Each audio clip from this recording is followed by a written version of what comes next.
शंकर के शिवलिंग को बनाने के लिए मिट्टी कहाँ की होना चाहिए, किस जगह पर बनाना चाहिए, मिट्टी में कैसा जल मिलाना चाहिए। जब शिवलिंग का निर्माण करें, शंकर के शिवलिंग को जब बनाएं तो सबसे पहले कैसे बनाएं, उस तक का विधान शिव महापुराण में और लिंग पुराण में कहा गया।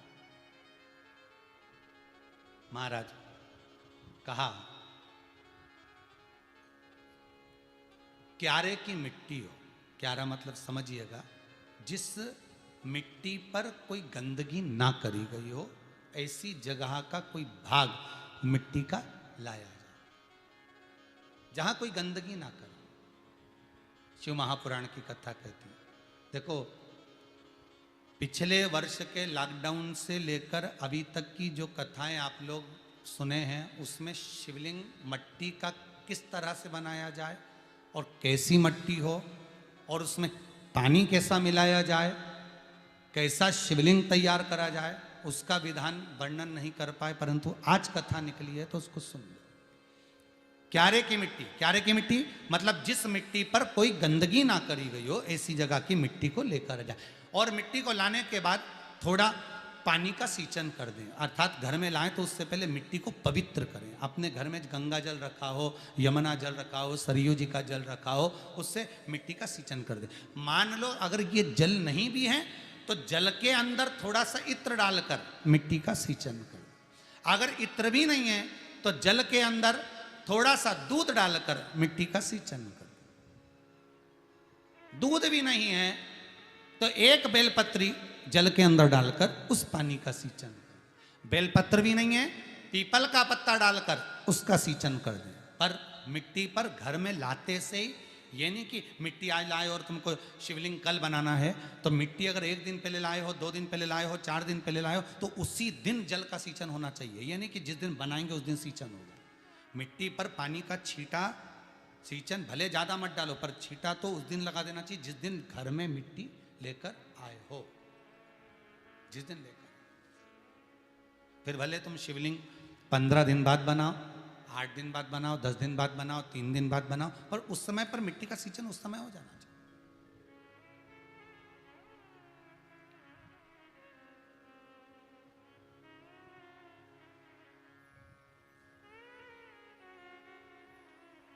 फिर कहा,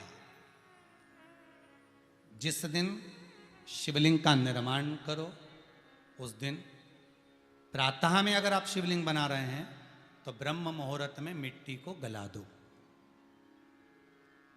किस पानी से गलाना है उसका भी प्रमाण, उसका भी शास्त्र वर्णन करा। किस जल से गलाया जाए, शिव महापुराण की कथा कहती है। अगर आपको आज शिवलिंग का निर्माण करना है, शाम को आप शिवलिंग का निर्माण कर रहे हो, तो अपने पानी का जो मटका होता है, हंडा होता है, रसोई घर में जहां पानी भर कर रखते हो, उसके नजदीक में एक कलश जिसमें अलग से ताजा जल भरा जाए और उस पर प्लेट ढकी हो और उस पर एक चावल का दाना रखा हो, उस जल को लेकर आओ। थोड़ी देर रखा रहे, आधा घंटा, 2 घंटा, 3 घंटा, 15 मिनट, 20 मिनट, पर वो पानी वहां रखा होना चाहिए। रसोई घर में अन्नपूर्णा का निवास होता है, परिंदे के पास पितरों का निवास होता है। अन्नपूर्णा, पित्र सब रसोई घर के भीतर विराजमान होते हैं। शास्त्र कहता है 33 कोटि देवता एक समय के लिए, एक क्षण के लिए हमारे रसोई घर में प्रवेश करते हैं। इसलिए रसोई घर को तुम पूरे घर को स्वच्छ रखो ना रखो, पूरे घर को तुम साफ रखो ना रखो, पर रसोई घर एकदम क्लीन होना चाहिए, साफ होना चाहिए, स्वच्छ होना चाहिए। आज के ज़माने में तो खैर गया, पर पहले जब मट्टी के चूल्हे होते थे, जब चूल्हा बंद होता था तो उसको गीला कर कर, गोबर को या पानी में उसको गीला कर कर, एक कपड़े को गीला कर कर पूरे चौके को, रसोई घर को पोंछा जाता था। मिट्टी का होता था वो, तो भी उसको पोता लगाते थे, पोंछते थे।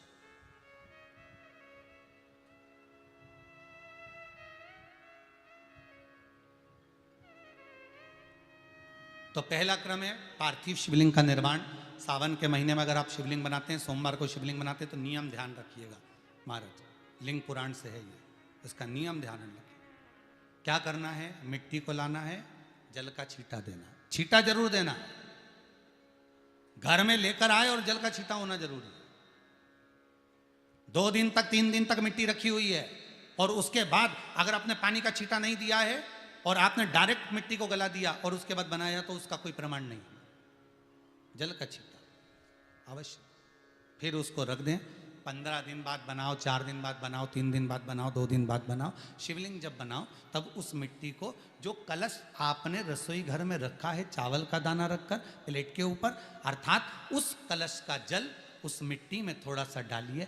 क्यों डाला जाता है उसका भी भाव वर्णन किया है। अब भविष्य पुराण, स्कंद पुराण और अग्नि पुराण, इन तीनों से ले लिया गया, वर्णन किया गया। जब उस कलश का जल हम डालते हैं तो उस कलश में पितरों का भाव आ जाता है, अन्नपूर्णा का भाव आ जाता है, घर में लक्ष्मी का भाव आ जाता है, संपदा का भाव आ जाता है। पूरे 24 घंटे के अंदर एक क्षण के लिए रसोई घर में 33 कोटि देवता आते हैं, तो वो देवता का सारा भाव उस कलश के अंदर आ जाता है। और वो जल जब हम उस मिट्टी में मिलाते हैं तो गंगा, यमुना, सरयू, सरस्वती, ये 33 कोटि देवता में, तो इन सब का आनंद उस जल में आ जाता है। और वो जल जब हम मिट्टी में मिलाते हैं तो मिट्टी पवित्र हो जाती है, स्वयं कैलाश अधिपति को स्वीकार करने के लायक हो जाती है, निर्मित करने के लायक हो जाती है।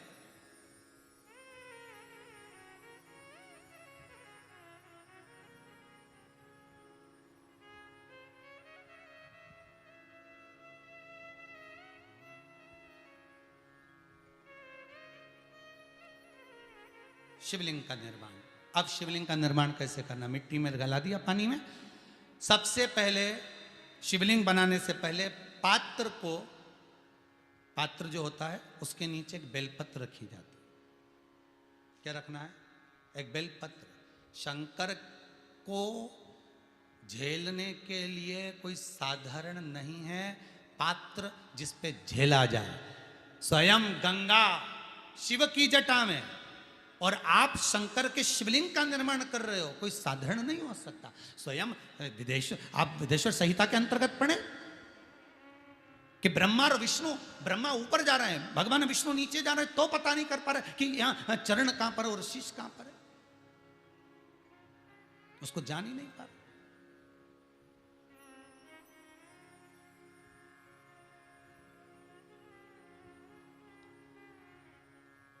बस एक बेलपत्र, साधारण भाव में बेलपत्र भी सीधा भाग, और इस बेलपत्र की जो डंडी है वो उत्तर दिशा में रखना है थाली के अंतर्गत। जब आप शिवलिंग का निर्माण करें उत्तर, इसके ऊपर जो गलाई हुई मिट्टी है वो डाल दीजिए, और डालने के बाद सबसे पहले शिवलिंग का स्वरूप बनाना है। सबसे पहले नीचे की जलाधारी नहीं बनाना, क्या बनाना है? शिवलिंग का स्वरूप बनाना। बनाने के बाद उसी शिवलिंग के पास में और मिट्टी डाल लीजिए, फिर जलाधारी का निर्माण करिए, फिर जलाधारी।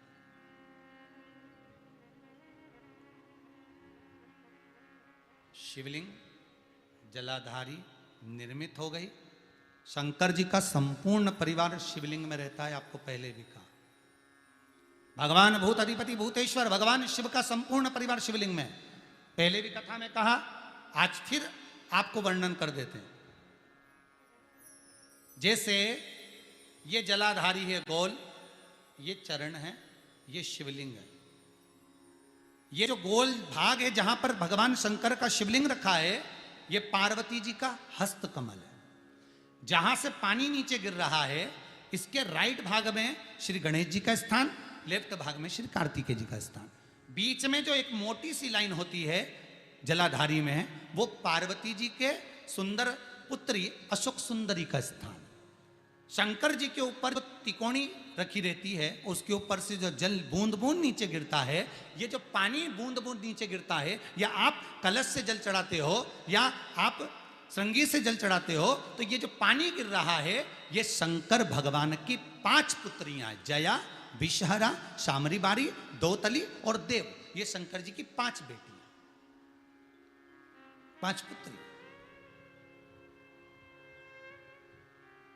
कार्तिकेय भी है, गणेश भी हैं, अशोक सुंदरी भी है, शंकर जी की 5 बेटियां भी हैं, शंकर भी है और पार्वती भी। अर्थात शिव जी के परिवार में आपको गणेश जी की पूजन अलग करने जाने की जरूरत नहीं पड़ेगी, शंकर के परिवार में पार्वती जी की पूजन अलग करने जाने की जरूरत नहीं पड़ेगी, कार्तिकेय की पूजन अलग जाकर करने की जरूरत नहीं है। शंकर का परिवार शंकर के शिवलिंग के साथ में उस जलाधारी में संपूर्ण परिवार शंकर का विराजमान है, संपूर्ण परिवार, कुछ भी नहीं, संपूर्ण और पूरा परिवार है महाराज। फिर वही बात आई, ध्यान दीजिएगा, जिस व्यक्ति को नींद ना आवे, रात्रि को सोते समय टेबलेट खाने की जरूरत नहीं, शंकर भगवान की 5 पुत्रियों का नाम लीजिए। जया, हाथ में जल लो, पलंग पर बैठो, जल हाथ में लिया, जया आचमन कर लो, विषहरा आचमन कर लो, श्यामली बारी आचमन कर लो, दौतली आचमन कर लो और देव आचमन कर लो। ये शंकर की जो 5 पुत्रियां हैं, ये ऐसी पुत्रियां हैं जो निंद्रा देवी को लेकर आती हैं और हमें विश्राम का आनंद सुख प्रदान करती हैं, हमारे नयनों पर विराजमान रहती।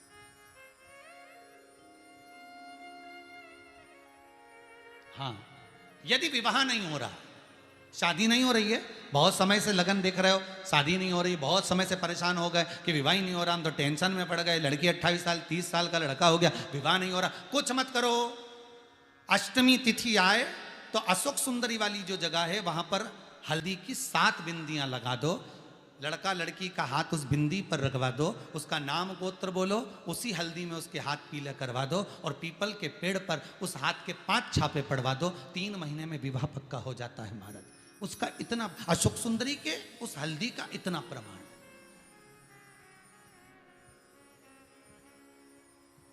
3 माह के अंतर्गत विवाह नक्की होगा, इतना इतना प्रमाण है महाराज। भगवान शिव की आराधना का कोई साधारण फल है महाराज।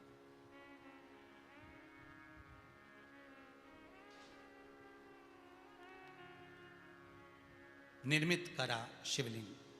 एक बार सब जितने भी टीवी पर बैठे हैं, सम्मुख में कथा सुन रहे हैं, फेसबुक यूट्यूब पर सुन रहे हैं, एक बार साथ में समझें वापिस निर्माण को, शिवलिंग के निर्माण को। मिट्टी लाए, स्वच्छ जगह की, जल का छींटा दिया, रखा। जब शिवलिंग बनाया तो 1 कलश पानी पहले से 2 घंटा, आधा घंटा, 15 मिनट, 20 मिनट पहले उसको रख दिया, उसी पानी से उसको गीला करा। गीला करने के बाद उसका निर्माण सबसे पहले बेलपत्री, बेलपत्री के ऊपर मिट्टी, मिट्टी के ऊपर रखकर शिवलिंग का निर्माण, फिर जलाधारी का निर्माण, जलाधारी का निर्माण और शिवलिंग का निर्माण पूर्ण होने के बाद में फिर बाबा का सुंदर भाव से आप श्रृंगार करें, अभिषेक करें, पूजन करें। और एक बात याद रखना, पार्थिव शिवलिंग का अगर निर्माण करा है तो आपको वो पार्थिव शिवलिंग को रात्रि होने से पहले विसर्जन होना जरूरी है। हाँ, अगर कोई शिवरात्रि का दिन है तो फिर आप पूरी रात रख सकते हो, हरतालिका तीज का दिन है पूरी रात रख सकते हो, बड़ी तीज है, छोटी तीज है, आप शिवलिंग बनाए हो तो आप पूरी रात रख सकते हो, विशेष कोई उत्सव है, श्रावण का महीना है, पूरी रात रख सकते हो। पर बाकी के समय अगर आप शिवलिंग का निर्माण करें तो उसको सूर्यास्त होने के पहले आप उसको नदी में, जल में, जलाशय में विसर्जन करें। बहुत ध्यान दीजिएगा, विसर्जन करते समय जब आप विसर्जन करें, पानी में अपने पात्र को, शिवलिंग को जब छोड़ें, उस समय पर ध्यान दीजिएगा कि शिवलिंग की जो जल की धार है, जिसका उत्तर की ओर जो जल की धार होती है, विसर्जन करते समय वो जल की धार अर्थात वो उत्तर का भाग हमारी ओर होना चाहिए और थाली इस तरह से पकड़ें कि वो भाग हमको जब डालें तो वो भाग हमको दिखे, थोड़ा सा नजर आए पानी में डालते समय। और जब वो थोड़ा भाग दिखता रहे, और जिसलिए आपने शिवलिंग बनाया, जिस कामना से आपने शिवलिंग बनाया है, वो कामना उस भाग को पानी में देखते देखते बोल दीजिए, वो कामना पूर्ण हो जाती है। इसको कहते हैं पार्थिव शिवलिंग का निर्माण करना और उसकी आराधना करना, उसकी आराधना। कई लोग करते हैं, बना भी लेते हैं, पूजन भी करते हैं, और कई बार कहते हैं हमारा काम नहीं, तो उसमें भगवान का दोष नहीं है, दोष अपना देखो। आप आए नहीं, सुबह हो गई, मेरी पूजा की थाली धरी की धरी रहेगी। क्यों नहीं आए, किस लिए नहीं, वो हमें देखना।